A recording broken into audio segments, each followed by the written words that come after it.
Now, it should be pointed out, when I make all these videos, I'm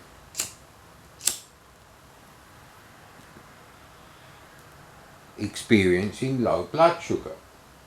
And it's a well-known, scientifically proven fact that when you have low blood sugar, you're allowed to be an arsehole.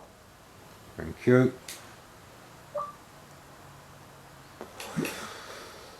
And the end must be the universe there telling me, yeah, if you believe that, let's go.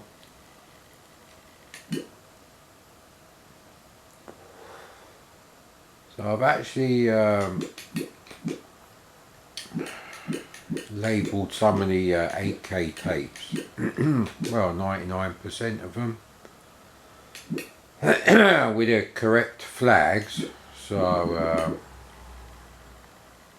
I think we got up to critters.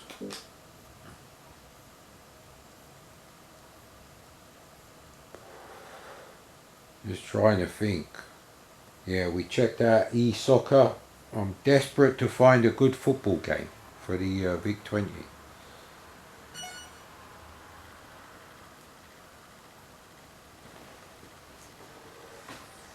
So, my low fat, low carb diet today has turned into one of bugger all. Weak coffee, which I haven't got enough of for this particular episode. What fucking episode?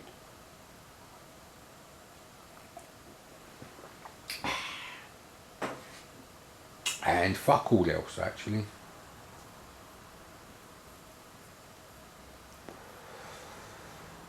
Although wouldn't say I've got a problem with my gum at the moment, I'm not quite happy with the taste of the milking of the gum. Yeah, anyway.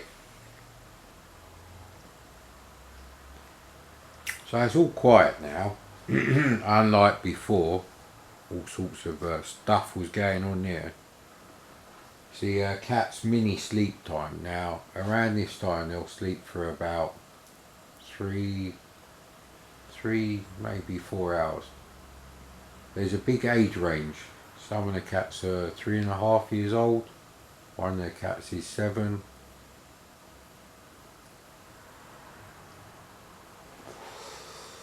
But the next two oldest cats are 5.5 years old. So they do sleep more than their grandchildren, stroke children. Yeah, I'm not explaining that.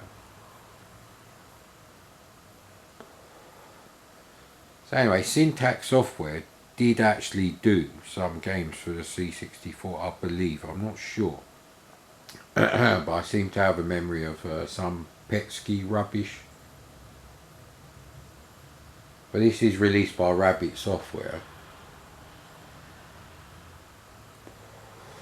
Now, Rabbit Software actually have they have a game called Annihilator, which is not in here. I don't know where it is then. Let me have a quick look.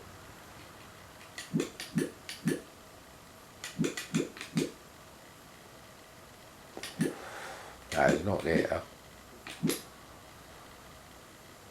I did say, there it is. I haven't done Annihilator, and it might not necessarily be the same one. Anyway, we should still be on the same file. Yeah, critters b1.tap. And the b1 signifies bank 1 is also active, which gives you an extra 8k of RAM. Now if you wanted 16k in total, you have to select... Ah, we have done this one. Alright, okay.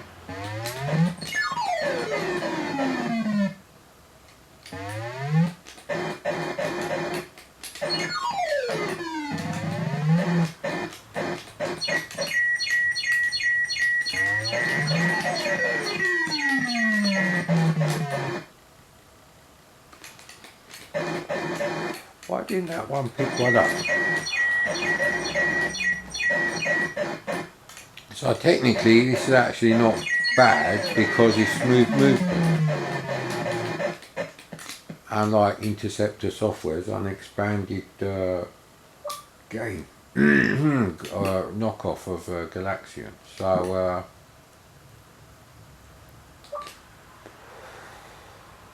I'm going to try Annihilator just to see if it's the same rubbish.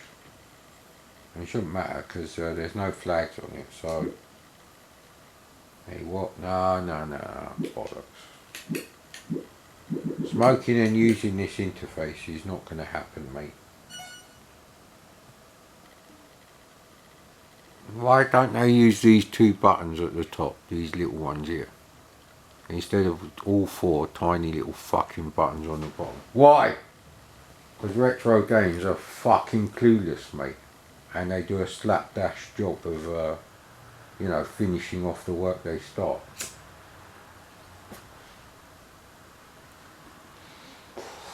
Still haven't checked if the Mega 65 has real Atari joystick ports on it. It's bad enough it's fucking FPGA shit with fucking HDMI only for 400 quid. You crazy? Could add 300 quid to that and get an AMD Ryzen 7 5700G, which is a standalone machine, and that's the full list price. Actually, you might get it cheaper if they could manufacture enough. It is the same game with but much more rubbish graphics, but they are smaller graphics, and it does seem to be less floaty and faster movement than the C64 version. How do you start the game?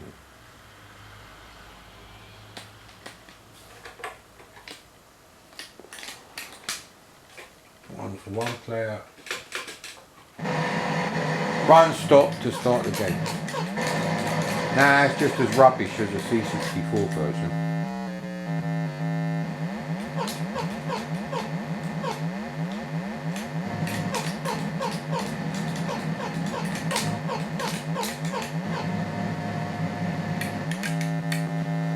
See, my problem with this game is when you're flying left and right, you can't influence where they appear on the screen. So if you go this way, they don't go further away from you, and if you go the opposite way, they don't go off the screen faster. So dodge the bullet with that one, Monsieur Retrotronics. So yeah, anyway, back in the old now this could be Rabbit software as well. I do love the original Rabbit software VIC20 release format. It was like a mini version of the Commodore VIC20 cartridge cases. So it was a cardboard box, but it was about A5, and it had the cutout, and you know, the artwork would be what's inside the box showing through. Obviously they're all fucked now if you go and look for them on eBay, but they were sort of like red, blood red, with I think some sort of yellow or gold edging. You used to see them in the VicSoft catalogues all the time, actually. I wouldn't mind having a complete set of VicSoft catalogues from the first to the last, but I need to find all my stuff to see exactly which ones I have got, because it was not something I'd buy extra copies of because they're quite expensive. They shouldn't be, fucking shouldn't be, as Lance from Phone Shop would tell you. But I'm not going to splice that video clip in because yeah, this channel's about as dead as it gets, and Retrotronics is even worse. And I was just talking about Mad Commodore, and if you don't know, Retrotronics is by Mad Commodore. I don't know how, because half of these type of videos I've done, they have the bloody Retrotronics logo, excluding Dawn of Commodore bullshit, which I've now had to call Dawn of Commodore 64 bullshit on those particular games, simply because YouTube doesn't pick up that these are Commodore 64 videos. Now every day I'll do a YouTube search for Commodore 64 in quotes, and in the last 24 hours, and it's accurate enough for me to see, you know, the things, you know, the C64 game related stuff basically, or hardware, I'm not interested in demos, not interested in utilities, very rare.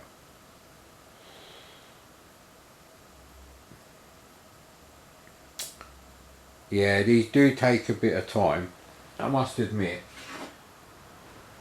I think basically Spectrum owners, BBC owners think having a C64 with such a slow loading built-in tape loader as it is, which is the only one they probably knew of when they dismissed the machine incorrectly, it's probably what they think it's like when you're loading like 8 or 16k games off tape.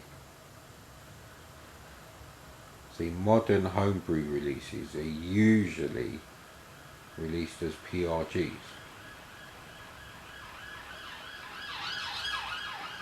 Emergency! I think I know where the SNES machines are, possibly not the PSUs. I haven't got a box SNES. The prices are ridiculous, and I've never seen one for a price I'm prepared to pay versus the quality. So what's going on with... Wait, oh right. Oh, it's like Robotron with just like one person. And a bit of Pong bouncing around the screen. So it's Pong and one Robotron. This is fucking 8K. It took that long to load that? I don't think so, mate. I think Death Race on the C64 is actually quite good. It's the closest we ever got to a knockoff of Sega's Turbo. So VIC20 version is not quite technically as nice, and therefore it's not a very nice game as such. But there are so few games like that on the VIC20. Activision didn't do Enduro. Oh, Atlantis, of course, 1984. So I've had a 1985 game. I need to see if I can find a 1986 VIC20 game. I might have to join Denial. Got no idea what email address I would have used to register on there. I don't even know what my username is actually. I'd have to find out my username by trying to think what email address I was using like 10 years ago when I joined there. It was quite a while ago. It's a very quiet forum, so I just kind of forgot to go there. They usually have a thread somewhere for like, you know, new homebrew releases, new games or something, and then by year. And everyone posts in there. Did notice there is some sort of like platform game being done at the moment. I can't remember what it's called.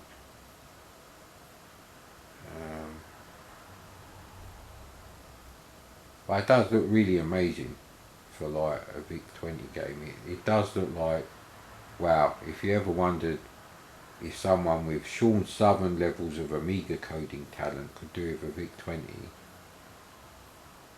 then that's kind of what it looks like. It's like you're sitting there counting the colours and saying, hang on, I thought you couldn't do that. So there's something going on with that. And they're not rasters. Rasters are the obvious thing. If I did a VIC20 game, I'd definitely use rasters. Now if you wanted the graduation in the sky using the 16 colour palette, you could blank the entire sky area, you know, 80% of it, and then use the rasters for the border colours to get the extra 8 colours in the palette. I'm not actually sure.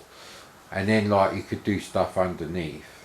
So if it was a driving game and none of the roadside objects went above that line, where you do the last colour change effectively and turn off the you know, I haven't checked out the what the VIC20 palette is actually. I could just go in classic mode and press the buttons, but I don't know, it's better just to see them all at the same time. Although you could do control reverse on and hit the space.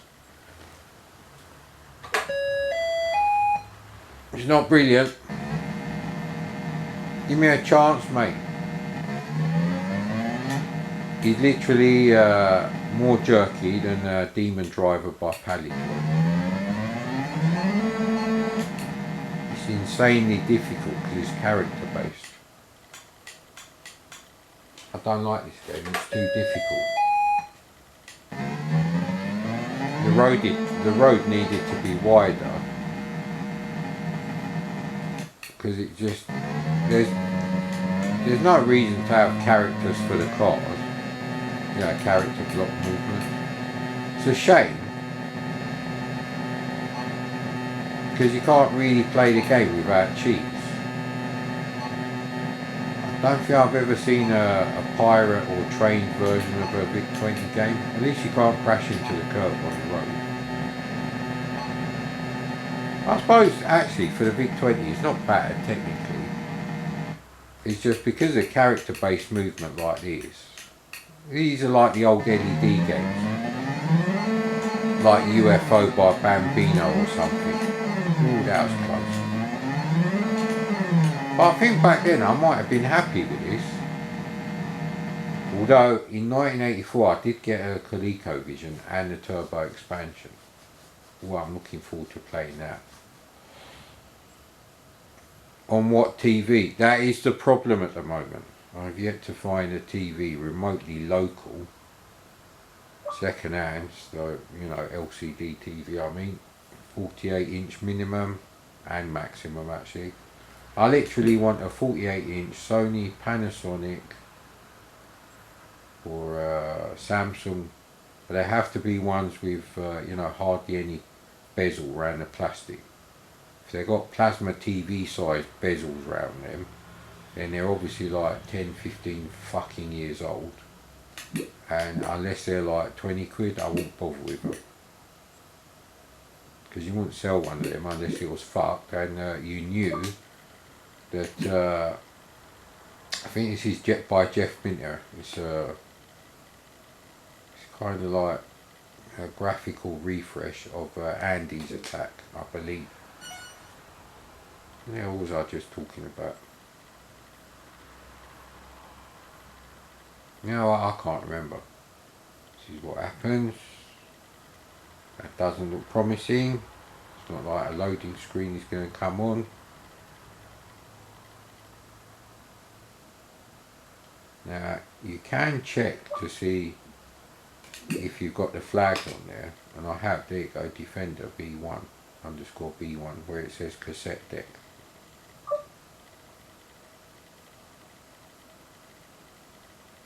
Wow, that took a bit of a while.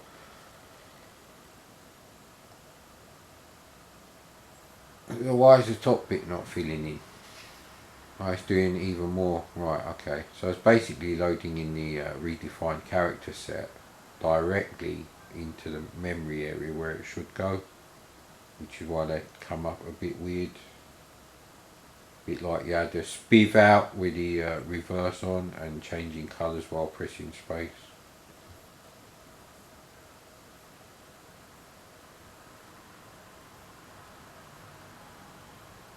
I think Andy's Attack is also 8K. I think it's the same game engine.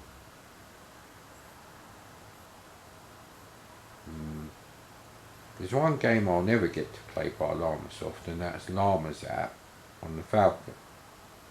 I don't even know if the Falcon can be 100% emulated, you know, smoothly and everything, and accurately. I don't know if I'll play it because the chances of an emulator like that existing and working with like a USB, you know, joystick adapter. I think Minter games need to be played on a proper joystick like the Zip Stick.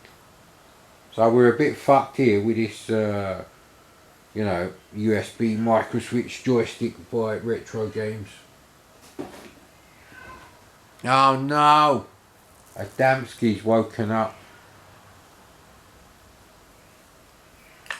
Yeah, VIC20 is like, it is a rival to the 16K Spectrum. Now I'm trying to work this out. I think the cheapest way to get the full-blown package minus a TV was the VIC20 starter pack, which was 200 quid, and the 16K Spectrum around that time was 125 plus about 25 quid for a decent, you know, tape deck,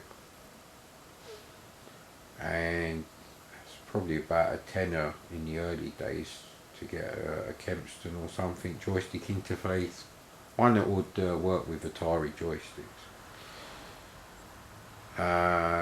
So it's 160, so it's 40 quid.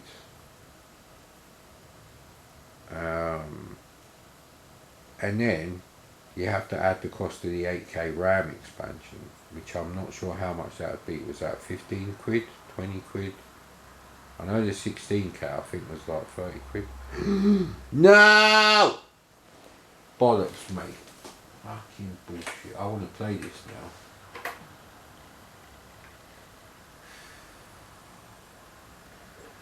Have I got this as a PRG in the 8K file? Now, see if the universe is correct there.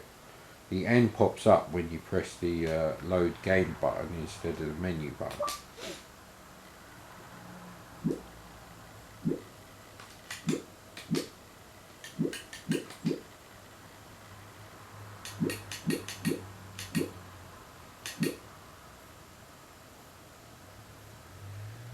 No.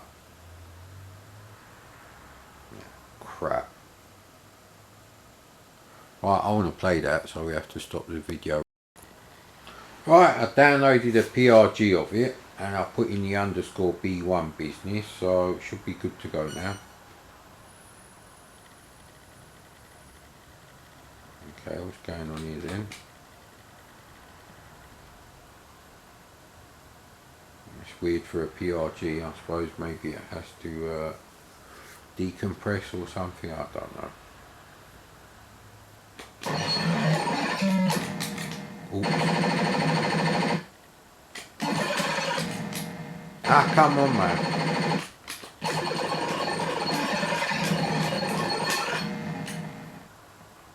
I was trying to change direction there to see if I could slow down.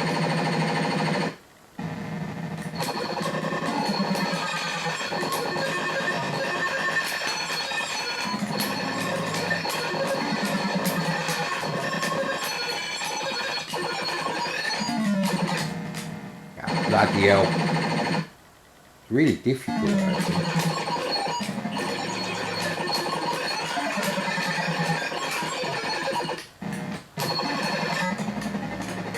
I think Andy's attack is better actually, so I'll have to check that out now. Right,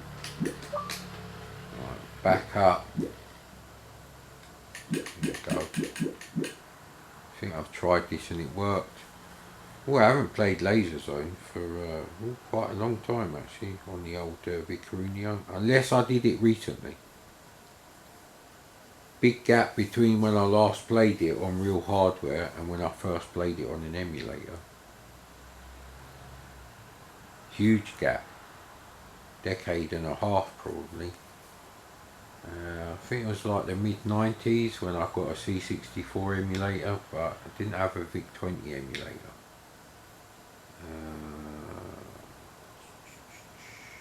I think it was a C64S, I think. Pretty sure it was. Anyway, let's give this a go. Yeah. Now, I definitely would have tried this. So, unless it's more than 8K and it's been mislabeled. But the PRG worked with 8K. So it's exactly the same loader and everything, so.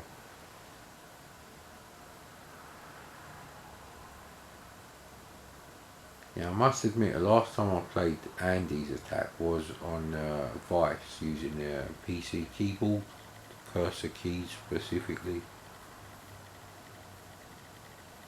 Don't like the cursor keys you get now. They're not like upside down capital T. There we go. I can't think of a letter that is that shape, that isn't upside down. It's kind of like 3 buttons in a row, and the middle button is a half button for cursor up and down. Shit. Absolutely shit. The keyboards you get now for PCs and laptops are like the shit keyboards you used to get on them weird rubbish home computers. And they don't even look cool, like the Atari 800 and the ZX81 and the ZX80 keyboards. At least they look cool. You know, stuff like the Mattel Aquarius, Commodore 264 with the chiclet keys, that's what they're called. You know, the old Spectrum rubber key things. These were terrible keyboards to type on. By the time you wrote an angry letter to the council, you wouldn't be angry anymore. It'd take you so long, innit?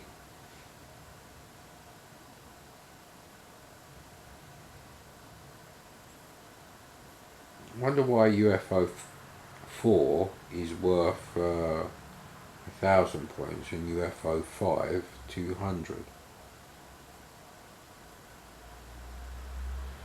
Maybe that's the pieces that break off of UFO 4. It's not obvious though.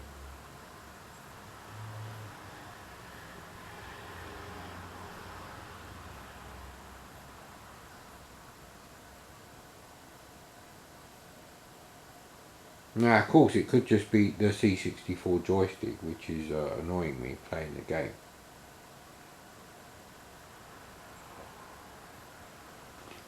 Now, if I could play it on a real VIC20, I could use a zip stick with a rapid fire on. Obviously, even then, it would be a tough game, really tough. I'd have to go and watch like my old gameplay video of Andy's attack, actually.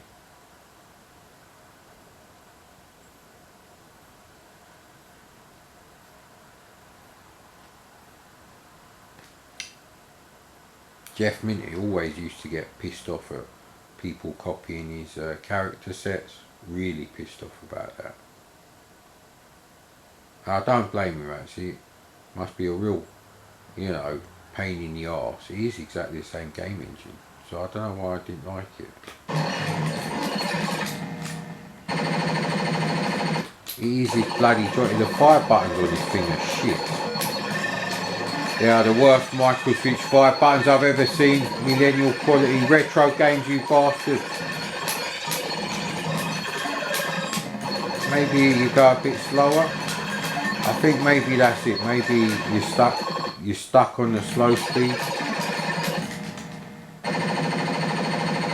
Yeah, that is a difference. On Defender, it's got 2 speed settings. I'd rather be saving the llamas than the... Ah, man. They call it llama. Ah, that's not good. What happened there? Yeah, so that's interesting. So I've done Andy's attack already. So anyway, after that little diversion, because, you know, wherever I got these tapes from, they don't all work. No fucking surprise there then.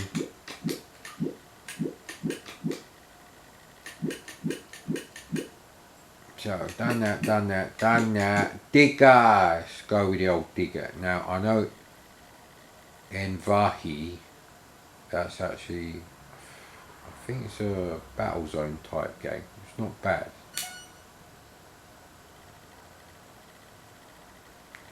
Now, I don't know what the SD to AC browser would be like for an unexpanded VIC20. I don't even know if there is such a thing, but there must be, because Commodore, the actual like OS ROMs and whatever, they don't actually support directories. Oh, Mr. Micro. Mr. Micro did a lot of knockoffs, like Punchy, which is a Hunchback knockoff, Humphrey, which is a Qbert knockoff. What other games did they do? Can't remember what the other one is. So this could be a Dig Dug knockoff. knowing Mr. Micro. They're not averse to a bit of illegal copyright infringing game development.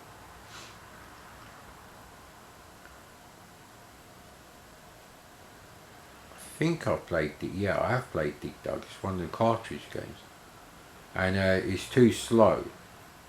The response time is too slow to the joystick, combined with the rubbishness of the fire buttons on the C64 full-size micro-switch bundle joystick. Yeah, that's how you have to say these things, because they're all dumb ideas. Well, if it wasn't for my fixes for the design flaws, then yeah, this joystick would be completely unusable because it actually stick in certain directions. I've got 3 cups in here, and I wouldn't want to drink cold coffee or cold tea.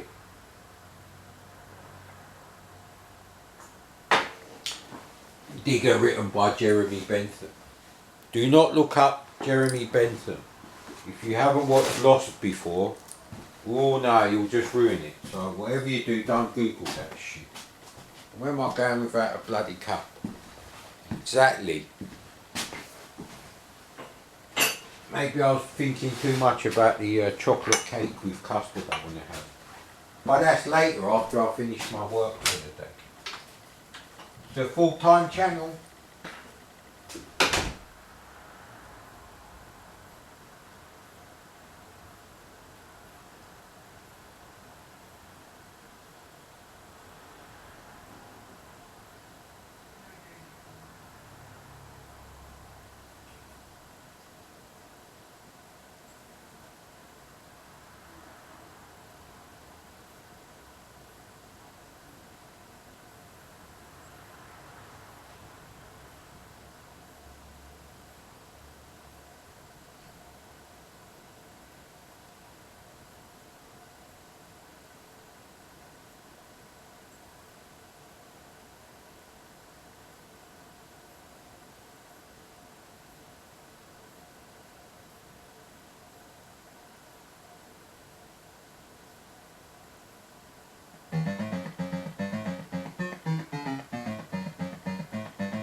Ah, bollocks.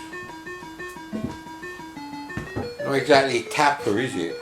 And that's just the music quality. Right, let's have a look. How do you play the game then? I don't like these games that just start you off. So, alright. Why can I not go up and down then?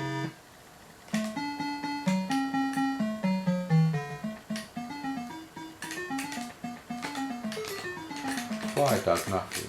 It won't let me go up. Is it keyboard only? Right, if it's keyboard only, after spending all that money on the 8K, you go fuck off. Just fuck off. This is as bad as a bad day on Dawn of Commodore bullshit. Is there any screen burn going on yet? Because we're loading stuff and playing it for fuck all like minutes.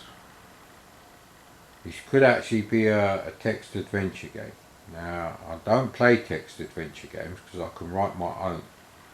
There's the business going on there.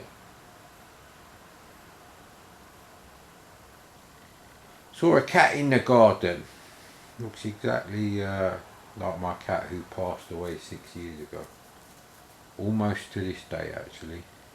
That was last week.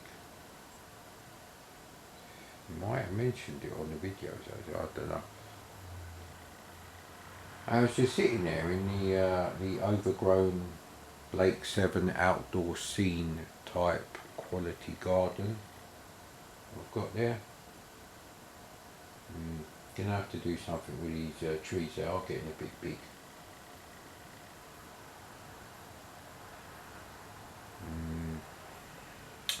I did think about buying a chainsaw.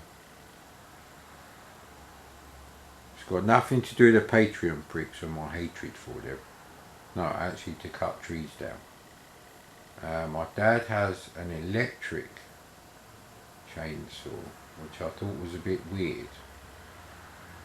I don't know how powerful they are. But I would only be cutting something the size of a medium-sized branch. Not like I'm going to try and build a tree house on the 100-year-old tree at the bottom of my garden. Now the council does not like you chopping down trees. They'd rather you left them, actually. So, but obviously they would expect you to, you know, get the old tree surgeon in there.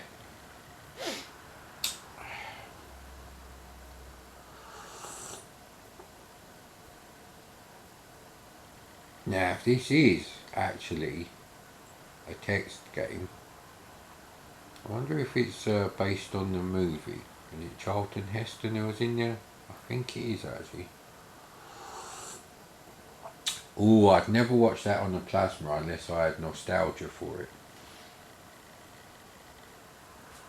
Oh, and Thunderbirds look like shit on the plasma. Look great on the projector. The quality is not like you can get them on Blu-ray. You are up main concourse. You see a truck.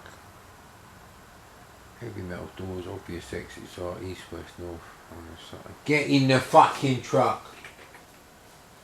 And then it turns into Colin McRae Dirt 5. Yeah, I don't think so.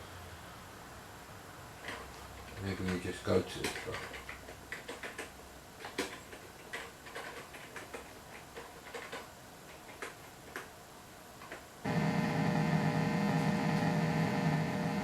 That's better than Infocom already, so that's that. Unless we just had the earthquake. A psychedelic earthquake by the look of it.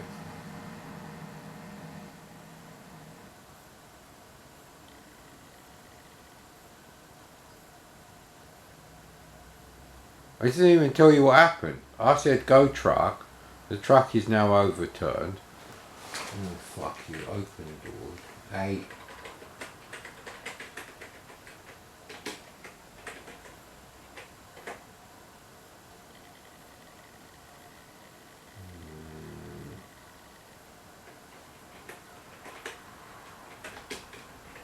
No, I wouldn't do this in real life, obviously.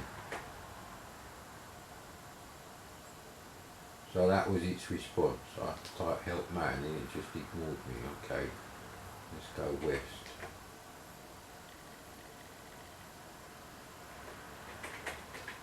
Okay. Go west, life is rubbish there. Eat ice cream. Eat ice cream. I wish, mate. How have they spelled ice cream like that? Okay.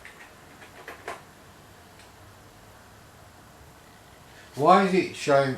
Right, okay, let's try it. Take ice cream. So you can't take, you can't eat. So why is it telling me all these things are here? You know what? It's written by a fucking cocksucker. End of story, mate. Yes, it is. Stop disagreeing with me, universe.